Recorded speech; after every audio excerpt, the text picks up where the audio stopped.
Hello, we are starting section 7.1, chapter 7 now. I will make a video for each section in chapter 7, and I believe we are only going to do the first 5 sections of chapter 7.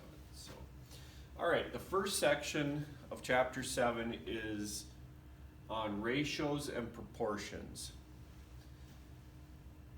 Now, this first page, if you read through it, they're talking about a baseball player had league batting title of .372. That is a ratio or in decimal form. However, a ratio would be the fraction part 197 over 529, which again makes it as a decimal. They're equal, but one's in a fraction form, one's in a decimal form. So a ratio is actually a comparison of the two numbers, A and a non-zero number, B. Now the reason they say non-zero number is because you can't have 0 in the denominator of a fraction. All right, so A to B, or A over B, is a ratio. So the ratio of A to B, so there's 3 ways you can write this. A to B, A colon B, or A over B. Those are the 3 ways that you can write a ratio. Simplify the ratio. Okay, so here you have a ratio 60 centimeters to 200 centimeters. So we're going to simplify this. We can think of it as a fraction. And then you just simplify this on your calculator. You can go ahead and type this in and change it to go to math fraction, and it will simplify it for you. To do this ourselves, we would say, okay, 60, if we divide both of them by 10, that's 6 over 20. But then we can divide those by 2, which is 3 over 10. So our simplified ratio is 3/10 or 3 to 10. So 60 to 200 is the same as 3 to 10. Okay? Here we have 3 feet to 18 inches. We can leave that with feet and inches if we leave the units on there. However, if we want to get rid of the units, we have to put them in the same unit. So we could say this is 1 foot to 6 inches, or we could say that this is 36 to 18, which is the same as 2 to 1. If you write it without units, you have to put them in the same units. Otherwise, you could write it as 1 foot to 6 inches. In the diagram, AB compared to BC is 4 to 1. Okay? So here, AB, this stretch is 4 compared to this one, which is 1. Since we don't know for sure what they are, we just know the ratio is 4 to 1, we can say that these are the same as 4x to 1x, because 4 to 1 is the same as 4x to 1x. It's the same thing. Since 4x plus 1x is 30, now we can solve for x. So all I did was I used the segment addition postulate, which just says the 2 segments added together add up to be the full segment, which is 30. And of course, 5x is equal to 30, x is equal to 6. So to find AB, since AB is 4x and x is 30, or excuse me, x is 6, That's 4 times 6, which is 24. BC is 1x, which is 1 times 6, which is just 6. So we have AB is 24 and BC is 6. The perimeter of a rectangle is 800. The ratio of the length and the width is 7 to 3. So let's look at a rectangle. It says the ratio of the the ratio of the length to the width is 7 to 3. That means that the length is 7x compared to the width of 3x. Well, the perimeter of a rectangle, of course, is all 4 sides added together. So that is 2 times 7x plus 2 times 3x.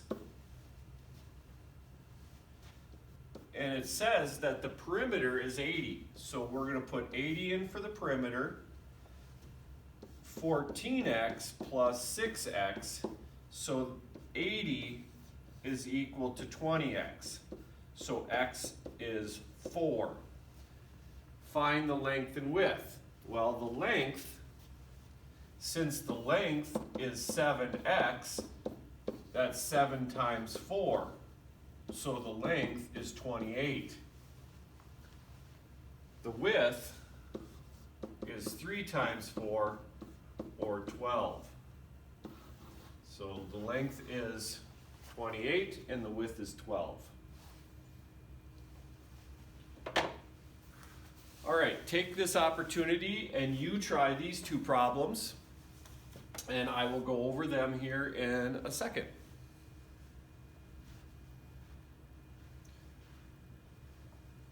Okay, hopefully you've tried those. You pause the video, you're back now, and let's go over this. Okay, so to do the first one, number 1, we have EF to FG. Well, EF to FG is 2 to 1, so that's 2x to 1x. Together, 2x plus 1x equals 24. So 3x is 24, x is 8. It says find EF. Well, EF is 2 times 8, or 16, and FG is 1 times 8, or just 8. Okay? The perimeter of a rectangle is 84. Well, like we said, the perimeter is 2 times the length plus 2 times the width. And it says that the perimeter is 2,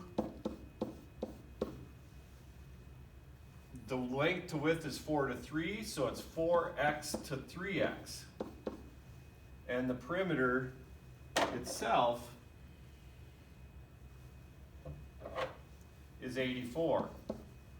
So 84 is equal to 8x plus 6x, or 14x total.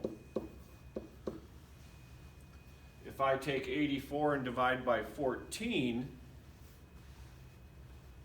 so 84 divided by 14 goes in there, I believe, 6 times. 6 times 14 is 84, yep. So x is 6, and it says find the length and the width, so we have to multiply the x's by, or the ratio by 6, so the length is 24, and the width is 18.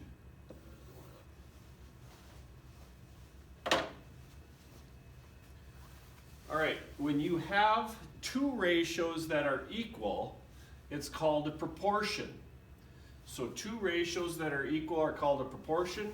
We call the ones that are the top of the left and the bottom of the right the extremes.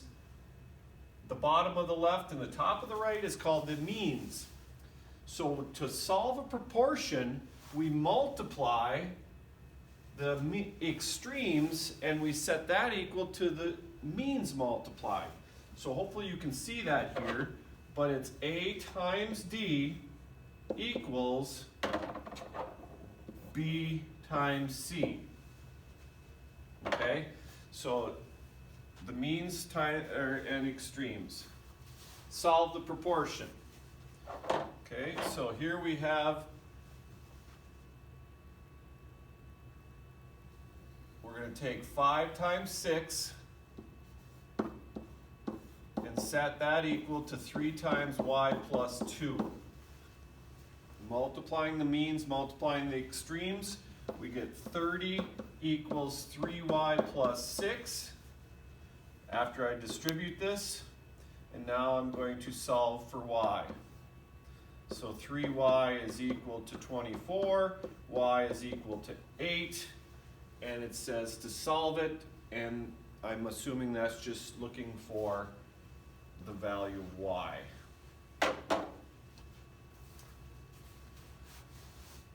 Okay, go ahead and pause the video and try these 3 problems, and I will be back in a second to go over them. Okay, welcome back. We'll go over number 3.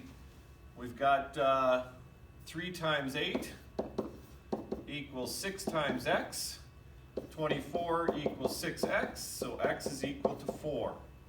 Again, cross products or cross multiplying and set those 2 products equal. 5 times y equals 3 times 15. That's 5y equals 45. So y is equal to 9. 10 times m plus 2 equals 5 times 14. I get 10m plus 20 equals 70. 10m equals 50. M equals 5.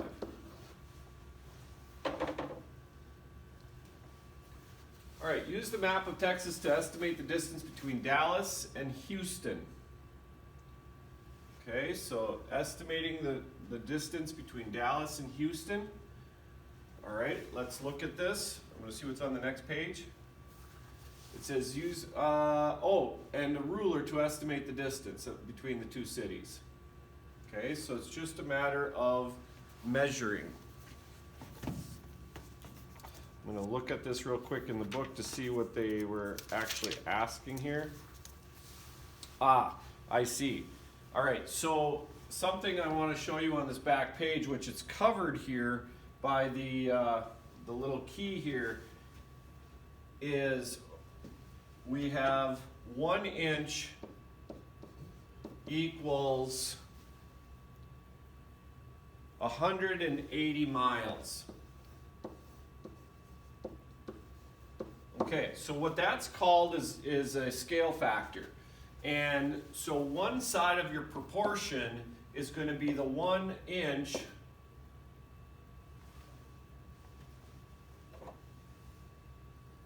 I'm going to move it over.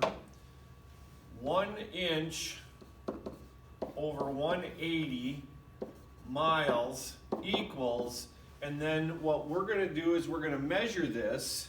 And if I were to actually be able to measure this, if this was your book, I would measure the distance between the 2 cities.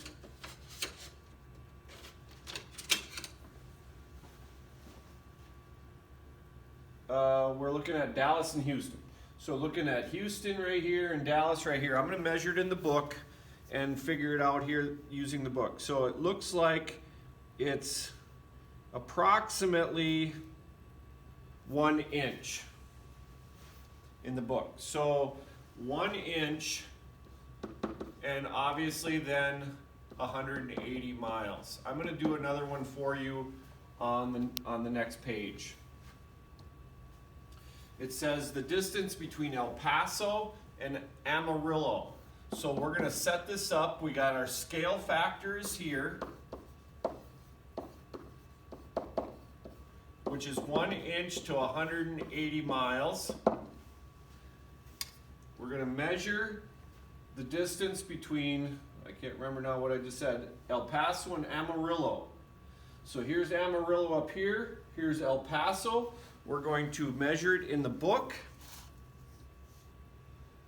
And that is approximately 1.75 inches. So we're going to put 1.75 inches here and X miles here. So basically we are setting up our proportion to solve for what we don't know out of the things that we do know. So 1 over 180 equals 1.75 over X. We're going to cross multiply. So 1x equals 1.75 times 180. And when we solve that, we end up with 3/4 of 180 is, let's see, 90 plus, that'd be 135, so 315 miles.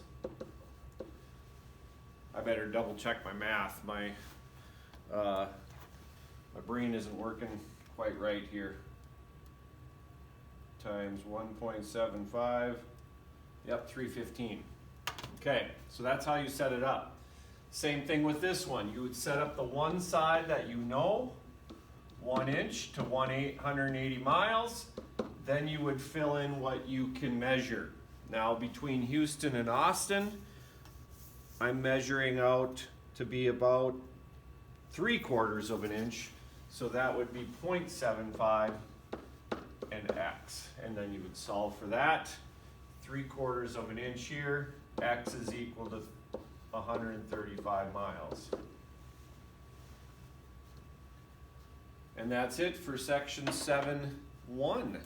If you have any questions, please don't hesitate to ask, whether it be by email or join us on Google Meet 9 a.m.s.